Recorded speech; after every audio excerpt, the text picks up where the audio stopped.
विद्यार्थियों, तीसरी अवधारणा जो है वो बाजार कीमत पर शुद्ध राष्ट्रीय उत्पादन से संबंधित है। बाजार कीमत पर शुद्ध राष्ट्रीय उत्पादन प्राप्त करने के लिए बाजार कीमत पर कुल राष्ट्रीय उत्पादन में से मूल्यह्रास की राशि को घटा दिया जाता है और अनुदान की राशि को जोड़ दिया जाता है।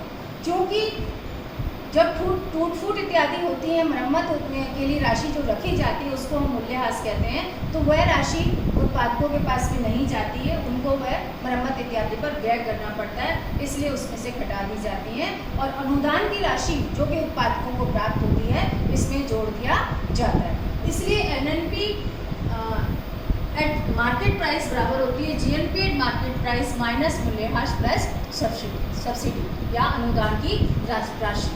इसी तरह से हम कहते हैं, एक कंसेप्ट और है बाजार कीमत पर शुद्ध घरेलू उत्पाद, या हम कहते हैं इसे साधन लागत पर शुद्ध घरेलू उत्पाद, और वो बराबर होती है राष्ट्रीय आय की। राष्ट्रीय आय को यदि हम परिभाषित करें तो हम कहते हैं कि वास्तव में राष्ट्रीय एक राष्ट्र के नागरिकों को एक वर्ष के अंतर्गत प्राप्त आयों का जोड़ मानी जाती है। इसके अंतर्गत हम मजदूरियों, वेतन, लगान, ब्याज, लाभांश इत्यादि को सम्मिलित करते हैं। और यह करने के पश्चात यदि हम देखें तो हम यह कहते हैं कि राष्ट्रीय आय क्या है, वास्तव में उत्पत्ति के साधनों को प्राप्त होने वाला पारितोषिक है। जैसे हम कहते हैं श्रम को मजदूरी में वेतन दिया जाता है, भूमि को लगान दिया जाता है, पूंजी को ब्याज दिया जाता है, और जो बाकी रिमेनिंग पार्ट होता है वो उद्यमकर्ता को लाभांश के रूप में प्राप्त होता है। इस प्रकार राष्ट्रीय आय इन सभी का जोड़ मानी जाती है। अगला हमारा जो अवधारणा है वो व्यक्तिगत आय से संबंधित है। यदि हम ये देखें तो व्यक्तिगत आय वास्तव में क्या होता है, जो एक व्यक्ति आय को प्राप्त करता है। और राष्ट्रीय आय की परिभाषा एक और हम करते हैं कि राष्ट्रीय आय क्या होती है, व्यक्तिगत आयों का जोड़ होती है। जब वो व्यक्तिगत आयों का जोड़ होती है तो इसका अभिप्राय यह है कि एक राष्ट्र की राष्ट्रीय आय व्यक्तिगत आयों के जोड़ के बराबर होनी चाहिए। लेकिन विद्यार्थियों, ऐसा नहीं होता है। यद्यपि हम परिभाषा अवश्य करते हैं कि राष्ट्रीय आय क्या होती है, एक राष्ट्र के नागरिकों को प्राप्त होने वाली व्यक्तिगत आयों का जोड़ होती है। लेकिन वास्तव में कुछ ऐसी मदें होती हैं जो व्यक्तियों को तो प्राप्त होती हैं लेकिन राष्ट्रीय आय में सम्मिलित नहीं होती हैं, और कुछ ऐसी मदें होती हैं जो राष्ट्रीय आय में तो सम्मिलित होती हैं लेकिन व्यक्तियों को प्राप्त नहीं होती हैं। इसलिए कभी भी राष्ट्रीय आय का जोड़ व्यक्तिगत आयों का जोड़ राष्ट्रीय आय के बराबर नहीं होता। हम एक एक पॉइंट पर आते हैं, ऐसा क्यों होता है। हम ये कहते हैं कि व्यक्तिगत आय बराबर होती है राष्ट्रीय आय प्लस सार्वजनिक ऋणों पर ब्याज, क्योंकि ये व्यक्तियों को प्राप्त होता है, परिवारों को प्राप्त होता है, इसलिए व्यक्तिगत आय का भाग होता है। प्लस हस्तांतरण भुगतान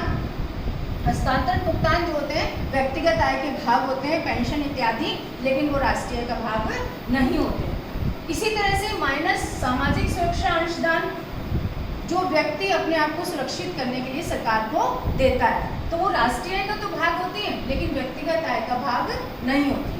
इसी तरह से अवितरित निगम लाभ, जो कुछ कॉरपोरेशंस के पास में जो लाभ होते हैं, कुछ उन लाभों को कॉरपोरेशंस बांटता नहीं है और अपने पास पुनः विनियोजन के लिए रख लेता है, तो इसलिए वो व्यक्तिगत आय का भाग नहीं होती है, जबकि राष्ट्रीय आय का वो भाग होती है। इसी तरह से प्रत्यक्ष कर, व्यक्ति की सैलरीज में से काट लिए जाते हैं, इसलिए वो राष्ट्रीय आय का हिस्सा बन जाते हैं, व्यक्तिगत आय में उनको नहीं जोड़ा जाता। इस प्रकार से व्यक्तिगत आय को हम किस प्रकार से परिभाषित कर सकते हैं, व्यक्तिगत आय हमेशा बराबर होती है राष्ट्रीय आय प्लस सार्वजनिक ऋणों पर ब्याज प्लस हस्तांतरण भुगतान माइनस सामाजिक सुरक्षा अंशदान प्लस अवितरित निगम लाभ प्लस प्रत्यक्ष कर।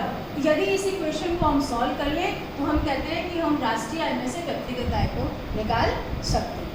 अगली अवधारणा खर्चियों का आय से संबंधित है।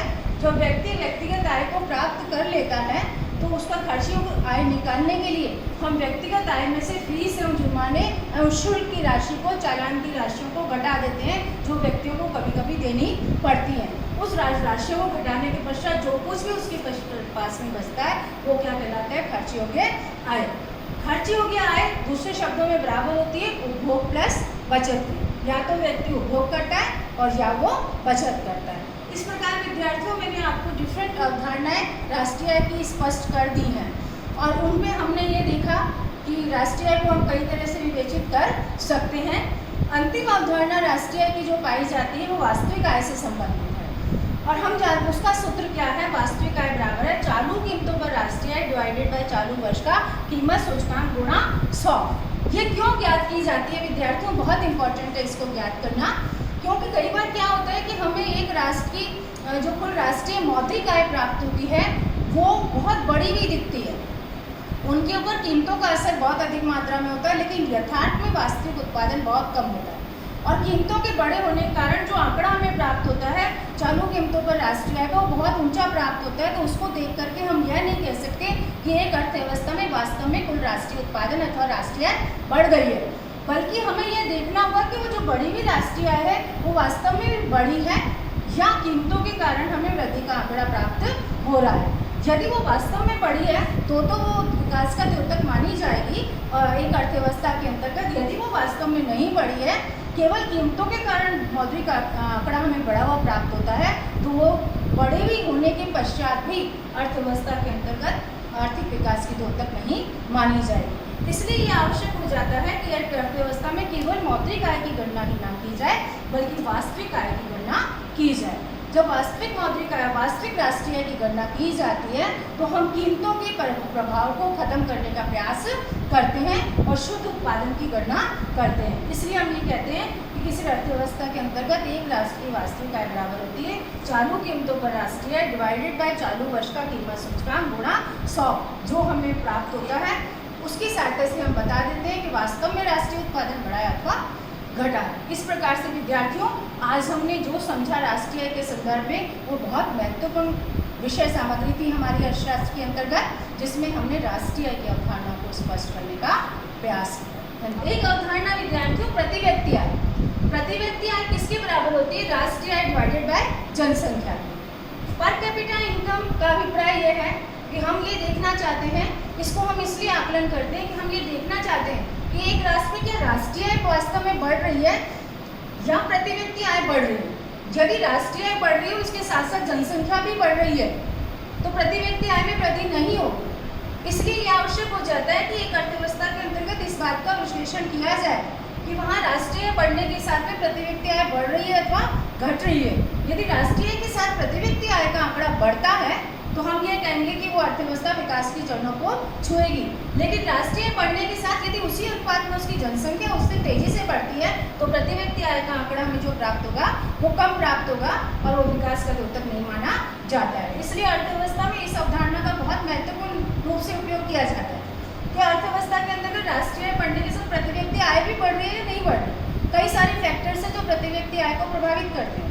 राष्ट्रीय बढ़ने के बावजूद भी प्रति व्यक्ति आय अगर आपकी नहीं बढ़ती है तो हम ये कहते हैं विकास का द्योतक नहीं मानी जाती है। जनसंख्या बढ़ने के साथ राष्ट्रीय आय उसी अनुपात में बढ़ना आवश्यक हो जाता है। इसलिए प्रति व्यक्ति आय की गणना हम इस सूत्र के द्वारा करते हैं।